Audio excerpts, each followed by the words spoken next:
Hello, everyone, and welcome back to episode 6 of Your Favorite Movies. Today, I'm talking with the BrandoCritic about his favorite movie of all time. And what are we talking about today, Brandon?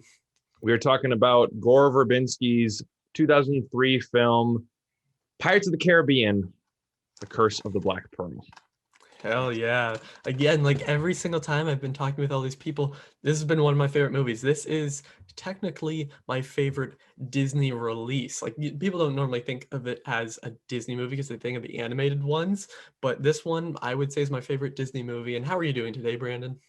I'm doing okay. We were talking off stream a little bit about my back. It's extremely sore, so I'm not moving these days, but I'm above ground, so I can't really complain. Yeah, I mean, that's fair. And do you remember the first time you watched this movie? I do. I was 8 years old, or no, I was 7 years old. This came out before my birthday in 2003, and in my small town that I grew up in was Cloverdale, British Columbia, a little suburb of Vancouver, and they have a little theater there, which was made in the 1940s, and it used to be like for burlesque shows, like actually like stage shows. Yeah. But then, of course, it turned into a movie theater, and they were playing, and they played obviously all the big releases, but there's only one screen. And it's one of those like family owned, bring your popcorn buckets, bring your own cups, and we'll fill it up for you kind of thing. And I was just completely blown away. And I will admit that after watching this movie so many times, that definitely plays a factor in this being my favorite movie of all time, because I can objectively look at this and say that there's some flaws. I can objectively say that there are some plot holes, there are some moments that are a little bit silly, but overall, I still enjoy watching this movie more than any other. Yeah, exactly. I think that's what it means to be like your favorite movie. Now, to me, like, I think this is a flawless movie. Probably if I watched it as many times as you did, I would find Mhm. plot holes and stuff. But for me, plot holes aren't a problem unless they take away from the movie. Like, if I watch a movie and I go, oh, yeah, there's a plot hole, that's fine. But if I'm like, oh, how did this happen? Like, if it kind of bothers you, then I think that's when it becomes a Mhm. problem. And did you say that when you first watched it, is that when it became your favorite movie, or did it take more watches? I always liked it. There were some scenes in that movie, and I also think that this was the first movie, at least one of them, that was like a PG-13 movie that I've seen. I mean, I'd seen Spider-Man, the Tobey Maguire, Sam Raimi Spider-Man the year before, and I think it was just I was getting to that age where I was starting to watch a bit older movies, right? Or I guess movies for Yeah. an older audience, I should say. So I always liked it, but I guess I think distinctly said this is my favorite movie of all time, like around late high school. I guess I never really said to myself, this is my all-time favorite movie. I was always a big Star Wars fan. I liked Yeah. Spider-Man as well. I liked Indiana Jones, as you can see the poster behind me, and movies like that. Harry Potter, I was a big Harry Potter fan as well. But I think because in high school, I was actually in the band and in jazz as well. And we would play in the Disney parks. That was like our big school trip So every year. cool. So every time I go to Disneyland, I watch Star Wars because of Star Tours. I watch Indiana Jones because of the Indiana Jones ride. And I watch Pirates of the Caribbean because of the Pirates of the Caribbean ride, obviously. And I think after watching it that time, I go, yeah, this movie, it still holds up. I feel like a kid every time I watch it. I'm humming the music. I want to be a pirate. I want to go on an adventure after watching this movie. Watching Star Wars, I can appreciate it, but I don't want to become a Jedi and I don't want to travel space.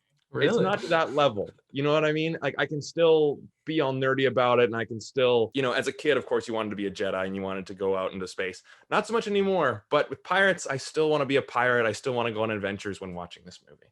So I think Yeah. that's why it's still number one in my heart. I can definitely see that because when we look at our characters, I mean, for me, Captain Jack Sparrow is one of the greatest characters ever. He's one of my favorite characters. I Mm. would say, I mean, Johnny Depp has been one of my favorite actors probably since I originally watched the movie, and I think that this is well, it's definitely his most iconic performance. It's one of, if not his best. And I mean, there's just so many quotes here, not from the sequels as well. But this one, I mean, this is obviously the best one. I'm a fan of the second one as well, and I need to rewatch some of the other ones. The third one, yeah, last one, And you could Mhm, rant about that one for mhm. a while. And fourth one, I still need to rewatch. But I feel like there's just so many scenes that when I picture this movie, I can see Jack Sparrow coming in and then, the boat sinking and it's like this epic Mhm, shot. It's just like mhm. these little jokes and the little like nuances in his performance really make it special. Is that also how you feel? Yeah, because like I think this is also a great role to look at how an actor can bring a totally new side of a character that the filmmakers didn't even know was there. And he Yeah. said, like, I'm going to do a Keith Richards impression, right? Keith Richards from the Rolling Stones. And when people saw that, they're like, what? We're going to be like a Rolling Stones rock star being a pirate? And he goes, well, back in the day, pirates were kind of like rock stars. They're kind of like celebrities. When you see a pirate walking around, it's like, is that Jack Sparrow? That's Jack Sparrow. I've heard of stories of him, and he's got that chauvinistic attitude. He's got, obviously he's drunk all the time because he drinks a lot of rum, but Yeah. he just wants to party. He wants to be free. He doesn't want to, be under the control, I guess, if you want to call it, of the East India Trading Company. And what I like about him is that not only is he extremely funny, but he's the drunken fool, but you know that he is the smartest one in the room. And because of that, you don't know if you can trust him.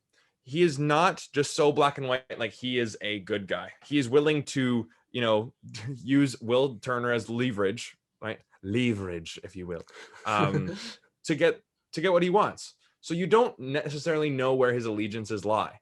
And that always keeps you on your toes. And that's why he's so intriguing, because he is just always like, I love the line. I never really noticed this before when he's talking with Will Turner and he goes, like, you ignored the rules of a fair fight and I'd kill you. And he goes, well, that's not an incentive for me to fight fair, then is it? He just doesn't give, Yeah. doesn't give anything towards fairness. He's like, no, what matters to me? And that kind of selfishness is almost endearing in a way. And that's why I love Captain Jack Sparrow. He is such a complex character, which you don't necessarily know what he's thinking, but you know that it's smarter than everybody else's ideas in the room. Yeah, like he comes off as this, as you said, like drunken fool. He's hobbling around all the Mhm, time. And like obviously like the way he talks is very different in the way he like moves his body. But then you see kind of like as he's setting stuff up in his head, and then you see it all play out. And it's just so smart. I think his performance is great. I think Keira Knightley is also mhm, fantastic here. She's like technically she is like the main character. Like everyone, Jack Sparrow is like the poster guy and like the thing mhm, that everyone really remembers. But I think that her and Will Turner are like or Orlando Bloom mhm. are like the big, the main characters, I'd say. Yeah, they're the ones with the arcs, if you will, because you Yeah. know Elizabeth Swan, you see her wearing the corset, and she's like, it's an allegory for society. She's suffocating because of all of the expectations on her. She has to marry the rich guy, marry the guy in power, right? Norrington, who's also a good character. So every character in this movie has a motivation, has an arc to an extent. I guess Norrington like lets him go at the end, but and then Will Turner, right? So actually, before I go into that, Elizabeth Swan, she is, constrained by society, but even as a kid, she's always yearned for adventure. Actually, I find it quite fascinating. And Yeah. then Will Turner, of course, he's a blacksmith. He doesn't get the credit, right? Everyone's like, "Oh, please, share your compliments with your master." And he goes, "Okay, well, I clearly don't get any credit for anything." And he cares so much for Elizabeth that he's willing to do whatever it takes, including being a pirate, which he was very against, but it's almost in his destiny because his father was a pirate. So it's those two characters realizing that, you know what, they don't fit in this society at this time. They are pirates, and Jack Sparrow brings that out of them, if you will. Yeah, like it's kind of a movie that in like a subtle way kind of shows like them discovering what they're truly meant for, if that makes sense. And of course we have like laugh out loud moments, but there's also like that heart to the movie that I think makes it so special. And the fact that they based this movie off a ride at Disney World or Disneyland, I forget which one it was originally at, is just insane. They made a movie this good from a ride, and the ride is awesome, by the way. I've gone on it a bunch. It's really Mhm. awesome. And I remember the first time, well, I don't remember exactly the first time I watched it, but the first time I remember watching it, if that makes sense, was with my friend Logan. And we were like my best friend. And we had it on in the background at his mom's house like a good 5 years ago or so. And I remember kind of like the part with Jack Sparrow and Elizabeth where they kind of get washed up on that island. And I remember kind of that, but I know that we weren't really paying attention. And when I was a lot younger, we kind of, should I be saying? Yeah, I'll say this. We had one of our family friends who would like burn movies onto discs, like Right. DVDs. So I could probably still find it, and we had like I think it was Dead Man's Chest. I think we had this one and Dead Man's Chest, but I remember like Yeah. playing Dead Man's Chest, which is obviously the second one, on our basement TV from when I was like really little, and then I went back and I was supposed to do a Pirates binge last year, and I watched the first three, and then I got like halfway through the fourth, and I guess it just other stuff got in the way. But this first one is just such a special movie, like from a filmmaking aspect too. I mean, the score, as you mentioned before, is Mhm. so grand. It's one of my favorites. It's one of the best Disney ones, I think. Yeah, like it captures the obviously Tortuga looks like the ride.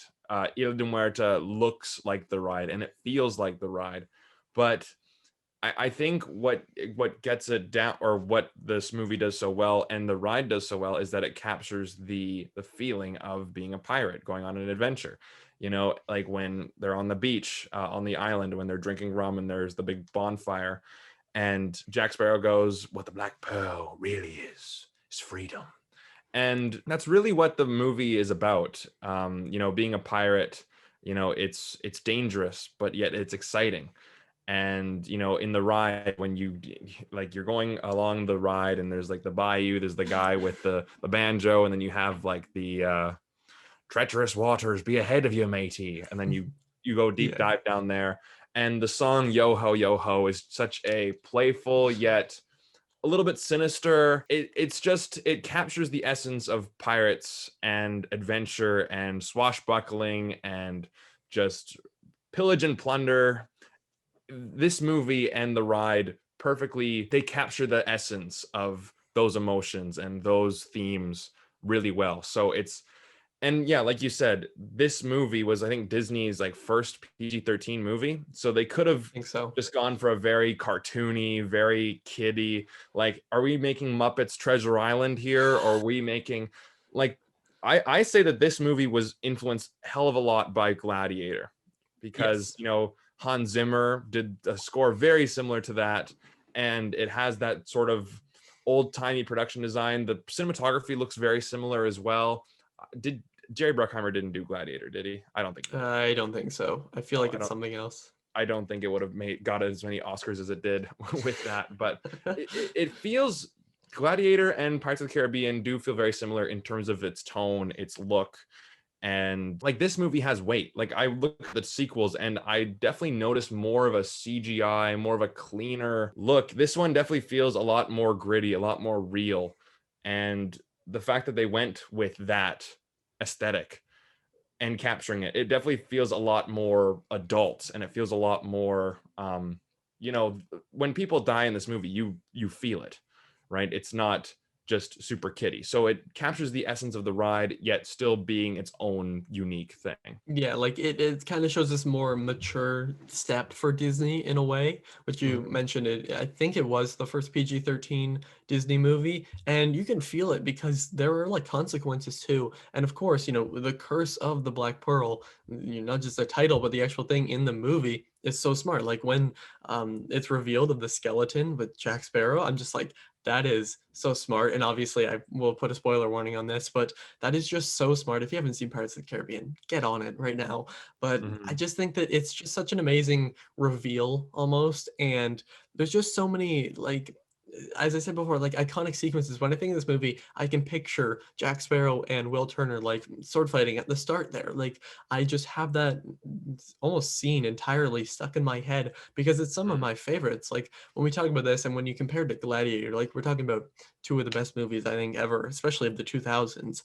And Gladiator, in a way, is more, bloody and gruesome, because people get Mhm. their heads cut off. Whereas this is still a Disney movie. And I think that's also what it benefits from, because it's a pirate, swashbuckling pirate movie, which is gritty in a way, but you still have the Disney fun with it. Like you still Mhm. have the magic adventure too, like with, of course, because they are pirates, they sail on boats and stuff, but you still have the heart and soul that Disney most of the time brings. And I think that's what was really, I think that's what Gore Verbinski balanced really well. I'm hoping I'm saying that right. It felt like a really Well, good balance of tone also. yeah, like you have the action and adventure, right? The sword fighting is really well done. Yes. It's, again, it doesn't feel like Muppets Treasure Island. It does feel like these are real swords, and it's all practical, and you can see that these actors have actually done this before.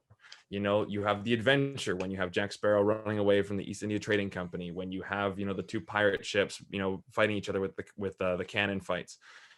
So the action and the adventure is there, and also it is an adventure because you go to so many different locations. You're in Port Royal, then you're in Tortuga, then you're in Isla de Muerta, you're on the sea.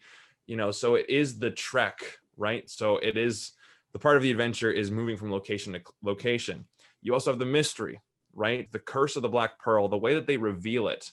And when I watched it last night, and when Elizabeth falls into the water and then shoots out the boom, that is so visual. It's so great. Like, you could have just had some really stupid thing where it's like you go to the wind and you go and it shows the pirates and going, hey, the pirates medallion is in Port Royal, we should get it because we need to lift the curse. I'm so glad they didn't go down that angle, just talking down to us, just like treating us like we're stupid. It's so great because it's suspenseful. They don't tell you everything right away. Or when Jack Sparrow goes, this shot was not meant for you, and then the one pistol shot comes up again and again and again. You're like, okay, what's the significance of this? And of course, spoiler alert, when it actually does get shot, that's the ending or the defeat of the villain. So it has the action adventure, it has the mystery and of the suspense of having things being set up and paid off. You have the comedy, you have the fantasy element, right? So you have the magic, evil pirate curses that when they go into the moonlight, they be seen for who they really are. So you have a little bit of everything. And of course, you have some horror in here too, right? Like those skeletons. Oh yeah. I remember as a kid, I was scared of the monkey. Like when the monkey like screams right at Elizabeth Swann. I'm like, ah, monkey! Because you don't expect such an innocent little monkey to be that evil, as a kid at least. So it has elements of everything in it. And I think they balance it extremely well. Yeah, I agree. And one of my favorite quotes from the movie is one of the most famous, I think, Disney ones ever, is just, you remember this as the day you almost caught Captain Jack Sparrow. Like the amount of times that's been used like amongst my friends as well, just in Mhm. like random situations. But it's funny because it gets repeated over and over again. And it's like the little thing, it's the line delivery too. Gentlemen, milady, you will always remember this as the day that you almost caught Captain Jack Sparrow.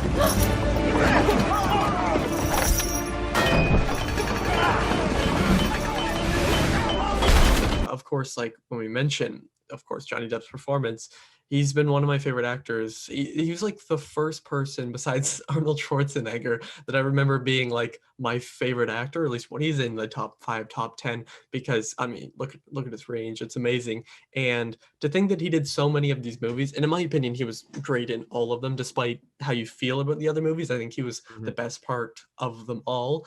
And yeah, like you have everything you need for a real adventure in a way. Like this is one of my favorite adventure films because you do feel like you're there with all of our characters and you feel connected to them in a way. And as you mentioned, like they don't just blatantly throw out what's going to happen. Oh, we should go do this.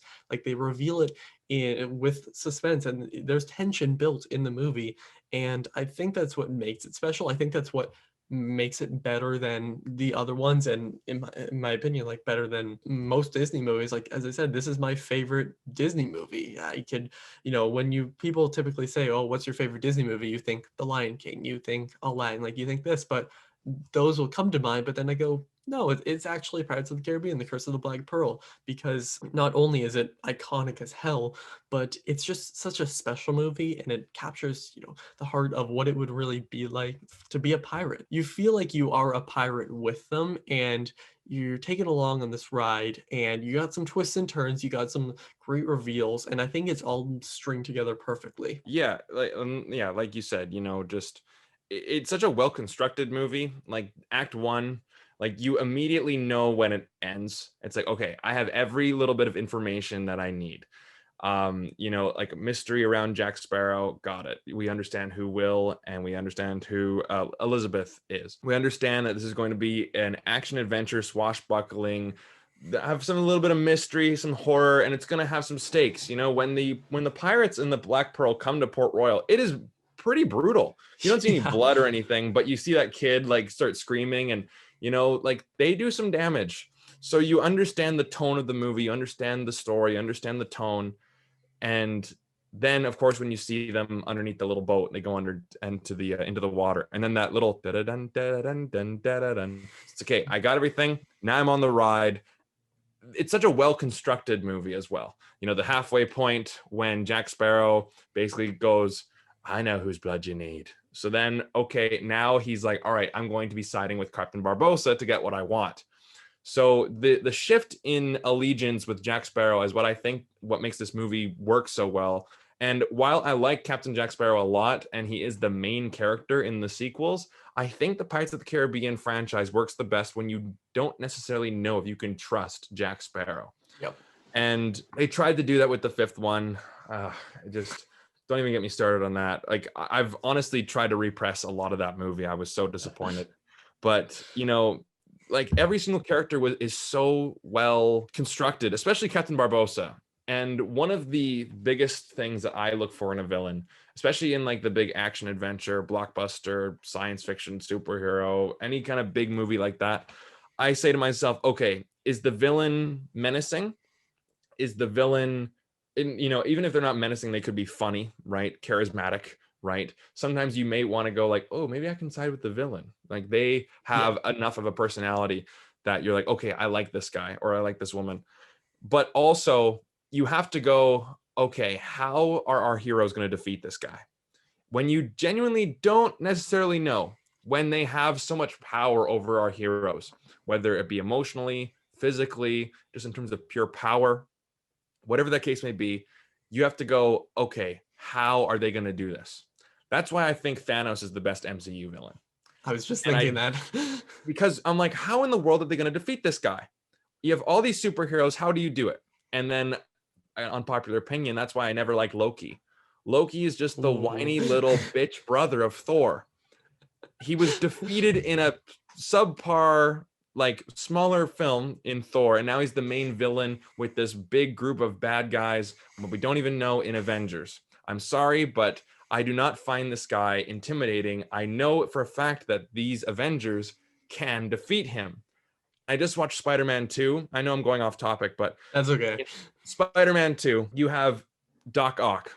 First of all, he is very close with Peter Parker, right? The best villains are close to our protagonists in terms of relation, in terms of job, in terms of, he also knows Harry Osborn, right? So there is a big connection there.